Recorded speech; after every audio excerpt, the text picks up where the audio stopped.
Необходимо будет зайти на сайт egov.kz. В поиске на сайте вводим «Кредитная история». Далее выбираем услугу получения персонального кредитного отчета. Авторизуемся через ЭЦП, электронную цифровую подпись, либо через QR-код.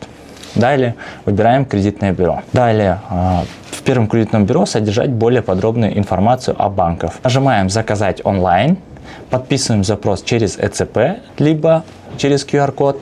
И далее уже оплачиваем. После оплаты через некоторое время, до 15 минут, появится ваш кредитный отчет в формате PDF. Открыв его, вы можете проверить свою фамилию, имя, отчество, ИИН, корректно ли указаны. Далее все кредиты и даты соответствуют ли вашим заявленным. Нет ли других кредитов, то есть ранее оформленных на вас кем-либо другим, либо в форме мошеннических действий.